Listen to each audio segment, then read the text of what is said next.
Citizens Dialogue. I am Cassie Tony, joined by our analyst King Jallo. Today we'll bring you the latest breaking news across Nigeria, from urgent update to insightful analysis. We'll guide you through the stories that matters.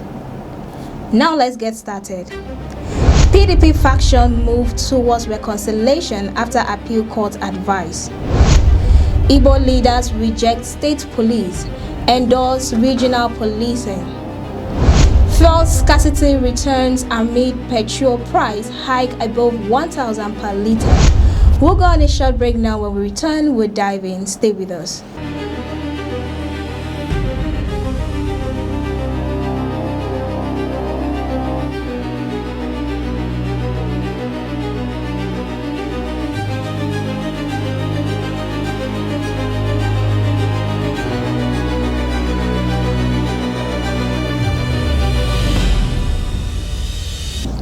Two factions of the People Democratic Party, PDP, has indicated willingness to reconcile over the party's lingering leadership crisis. The groups loyal to Nyesom Wike, Minister of the Federal Capital Territory, and Seyi Makinde, Governor of Oyo State, said they are open to dialogue despite trading blame over the dispute. The development followed an advisory by the Court of Appeal of Nigeria sitting in Ibadan, which urged both sides to resolve their differences amicably in the interest of the party. Happy New Year, Kojalo. Thank you so much, Cassie. It's my pleasure being here again to discuss political issues, and most especially looking at the current situation, concerning the fuel hike and so much more. It's my pleasure being here. And you look amazing. Thank you so much.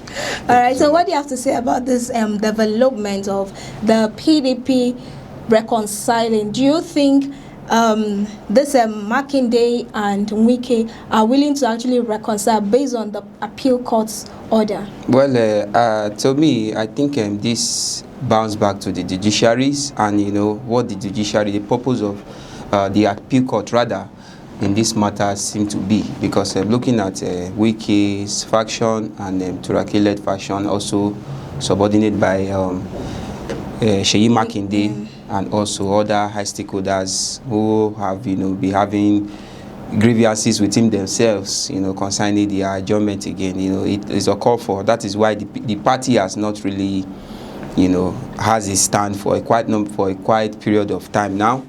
You understand? We could see the anti-party activities that has been happening, that has also caused prolonged beef within the two factions. And in as much as a party will be having factions within themselves, definitely you don't expect that party to be in accordance and in a functional ability to stand. You understand? When there are two people in the same platform, that is two groups in the same platform, how does it flow? The appeal court in this regard, has its own role to play, but unfortunately has not been giving it to them for a quiet period of time. Like correction of their errors, the constitution of the Supreme Court, making sure that the Supreme Court acts, according to the Constitution, amending this what they call it, this PDP party, and also giving a validation of election. That is making sure that every record that has been happening in terms of voting, convention, election, and ordaining someone to be the chairman is being totally approved by the judiciary. But unfortunately, we can see there have been so much antagonization, denial, and many, all kind of dramatic, form that has been happening in the PDP. So in this regard, most especially the judiciary, causing mayhem to it. In this regard, you definitely see that these two factions coming together might be not, it might not be genuine. You understand? It seems, from the look of things, it seems, they are trying to make this settlement based on interest. I don't know if you understand. You understand? And this interest is against, negotiating. Okay, so what kind of interest? Okay, good. Towards 2027 election, you could recall the FCT minister vowing that, he's making sure that he's using this platform campaign for his dear APC mandated personnel. We are talking about BAT, that is the president himself, and he has vowed to make sure that he stands for him despite being in an opposition, and quarreling about the so-called renewed hope agenda. You understand, using this platform, which they've been, personnel has been against such acts. I don't know if you understand. So I think for what I'm seeing here, Governor Makinde, has been criticized for being the major causes of the crisis. You understand? But me looking from my own point of view, Makinde has stand on the ground of making sure that that platform cannot be used for another opposition. You understand? You are talking about PDP, you are talking about APC. They are two different parties. You understand? They are in no way matched. They are in no way, a resemblance in that case. So that's APDP. According to it's not possible. You understand? In the constitution and in the law, two parties should have their separate mandates. So what's your final thought on My this? final thought on this is, whatever decision the PDP take, it's for the betterment of not just the party, for the supporters as well, because there are a lot of people who still rely on PDP. We are talking about a party that has been on the front line of political affairs in Nigeria for a long period of time, rather. So it's for the sake of those who, the supporters, for the sake of those who still have hope in the PDP platform. You understand? So I urge Seyi Makinde, whatever dialogue they are trying to carry on in this regards should be for the betterment and for the revival of PDP. You understand?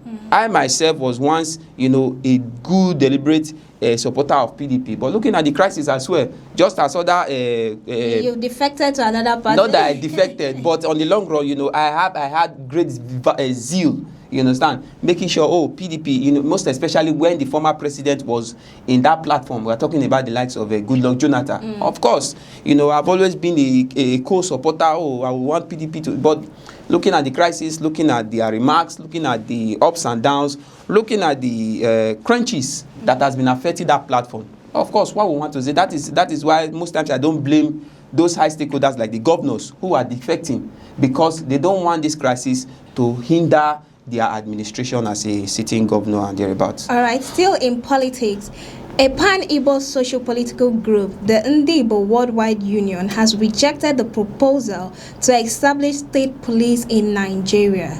The group instead urged the federal government of Nigeria to restore a regional policing structure similar to the system that existed before the 1966 Nigerian military coup. According to the union, many Nigerians have lost confidence in the current centralized security system, warning that the creation of state police may not address the country's underlying security challenges. The Ndibos, they've come out to reject this state policing. They say that after the military took over power in the 1966 Nigerian coup, the military government abolished regional and native police forces, and then it created a single centralized Nigerian police force under federal control. Yeah, exactly. Well, now the regional police, why this regional police was actually abolished, why it was removed, is because they were politicalized by regional leaders, used to harass political opponents, and also contributed to regional tension. So if this was the reason regional police was removed, why are the Ndibos asking the government to bring back regional police? We are talking about an institution that will be will be in a local diversity in terms of making sure that they come in the gap between this federal or institutional security force and the local people. Now, what do I mean? It's about making sure that these security forces or police forces, just as the Indibo has come out to ask for, will be able to have close relationship with localists in terms of helping to sort out crimes and helping to interrogate crimes, and making sure they have close relationship with localists in order for them to secure life and properties. But this regional police, yes, regional police was used to harass opponents, and it contributed to regional tension. So why are they requesting that regional police should be brought back when this regional police was removed because of the problem they were causing? Because they were politicalized by regional leaders and they were used to harass opponents. Why are they requesting that it should be brought back? I think that was a thing that happened in the past. At that time, we're talking about 1966 and thereabout. But if you look at it, there are some regions in Nigeria which still uses regional police, like in the southwest, the Yorubas, that has the Amatekun. You understand? So that is an example of a regional police, regional security force that has, in one way or the other. Now, why it was being used by high stakeholders that are then to antagonize, harass and thereabout, oppositions and thereabout. This regional police has a close link with those, like I said, with localists. You understand? We are talking about people who, in terms of language spoken, just like the Amatekun, for instance. The Amatekun are strictly Yorubas. In terms of security wise, everything about them is based on that region, starting from Ondo, Lagos, Osun, every Yoruba state, even down to Kwara state.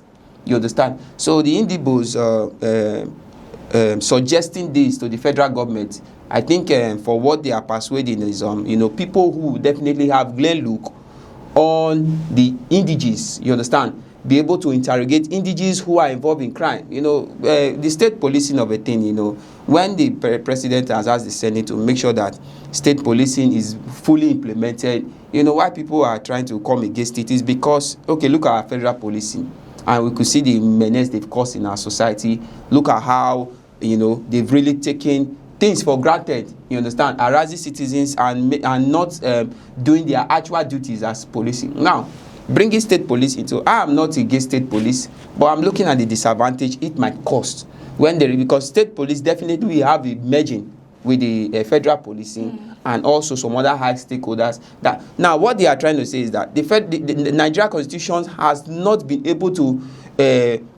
checkmate and also has not been able to make sure that the federal policing are doing their due course, making sure that, as an institution, their duties are accurately, embodied on. But unfortunately, it's been neglected. The rate at which they commit menace in our society is being neglected by the federal government, and there's no improvement in terms of, is it lobbying a motorist? Is it causing chaos in most parts of the country? Okay, recently I watched in a video where a police officer tore the license of a citizen. So what am I trying to say is that how are we sure this so-called state policing? I'm not against state policing, but I am seeing that if these state police are implemented, there will be a collaboration with also this federal policy, and we can see that federal police has had a lot of corrupt individuals, yes, attached to them, corrupt activities attached to them that might be spread into the so-called state police. That is, if they are not. Your opinion of regional police and enforcement. Of course, I think the Igbo society are having a good idea for making sure that the federal government implies to. Now, the key positivity of this regional police is, there will be an improved local intelligence, whereby there will be better position for aligning with local residents, and also, allowing security force to respond more swiftly to local residents in terms of language spoken. You understand? Example, the so-called federal police, many of them are brought from different regions, taken to another different region, and that is why most times there is ignorance within them against other citizens who are not from their tribe. So when there is a regional police, there will be this flow. You understand? And also there will be a building community trust between this so-called regional police and its localities. And also there will be a way of easily targeting crimes. You understand? So by this means, I believe, regional police, indeed, forgetting what happened in 1956 or thereabout, I think this new millennium we find ourselves, implementing regional police will be a good means of, stopping insurgency and the high rate of crime in our country, because currently Nigeria needs a great means. You understand? I am not against the president bringing the idea of state policing, but I know for the fact that whatever security force will be newly implemented in our constitution, by our constitution, should be done immediately, so that the menace, I'm talking about the insecurity, level of insecurity happening in this country, should be put to an end. So indeed, the Igbos have really brought out a swift idea that will really benefit Nigeria's security problem. All right, away from that to the incredible hike in fuel price, long queues are forming at fuel stations across Nigeria as petrol price climb above 1,000 naira per litre. A market survey on Saturday morning showed private car owners and commercial bus drivers lining up for petrol, currently selling at around 937 naira per litre.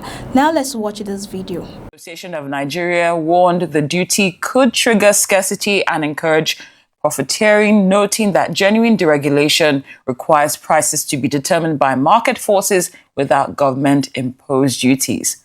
However, energy economist Professor Wumi Ilidare supported the government's stance, describing the tariff as a transformative step toward fiscal resilience and energy security. He emphasized that well-designed tariffs promote domestic capacity and stabilize markets, though success depends on governance integrity. That's why they complain. The phone at 90, the phone at 900, now 1,000, how much? 1,025 naira now for fuel. Now it don't go now. But everybody will use of the suffer. Now go to produce 1,025 naira for fuel. We are going to rest, we are going to tire for our own fuel, our own rich natural resources. From 200 to 600, from 600 to 900, 900 now. See, show them, see them, see them. Show them. More than 50 kilos. Yeah, what do you have to say about this hike fuel price from the previous price to a higher price? And Dangote refinery has actually stopped loading of fuel. They've stopped their tankers from loading. What do you have to say about this? Is it as a result of this Israel-Iran war, or is there any other thing attached to this? Well, we're talking about, I will start with Dangote, which initially gives fuel from 774 now to 95 rather. You understand? Now, when you ask about, is it because of the Israel-Iran war? Well, I don't think, the issue of fuel currently, or fuel hike in Nigeria, should be related to Iran and the Israel war in any way, if our federal government actually knows what Nigeria stand at in terms of supplying oil at the first instance. You understand? It's unfortunate that our leaders has not really considered the fact that we are African top oil producing nation, and they didn't have didn't bring enforce in amenities that would have make Nigeria rely on their own source rather than trying to depending on exporting, importing, and crude oil and stuff like that. Now the global crude benchmark that was initially $800 per barrel now is now 900. That has increased the land cost. So I think that is one of the reasons. That is why I said recently that if Nigeria had created what it takes to depend on their own source of refining their oil and supplying localities, I don't think we'll be facing all of this. Now, looking at it, I think the rate of exporting in terms of crude, that has been the reason of this, and what it has cost in our society recently, is so many to be called that I can't even start now. It has caused so many things, just like how would I put it? Inflations, transport system, and so many things. Long queue on filling stations. Some fuel stations are even shut down. Okay, just as you said, some fuel stations has shut down. Now it has also made the supply pauses. A lot of filling stations, just as you said, can't even supply their residents. We're also looking at logistic costs. You understand? Initially, you take from one destination to another, probably 500 naira. Now it has increased to probably 1,000 naira, or if not too high, 800 naira. And this reduces the income of so many individuals who are even trying to cater for their family.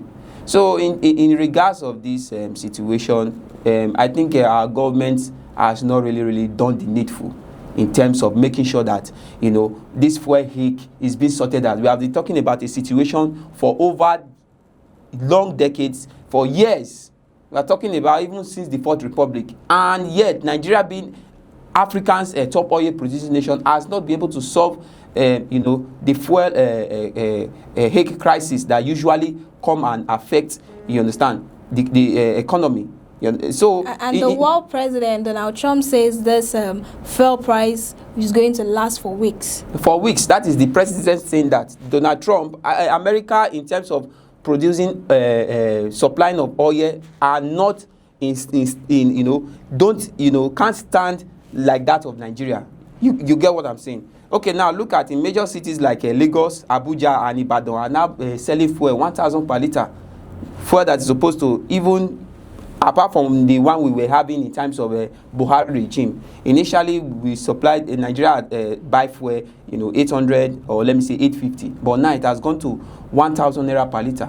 So what are we talking about? If not for the NNPC petroleum that has even, you know, that is Nigeria Petroleum Industry, that has even reduced their own to 967 naira.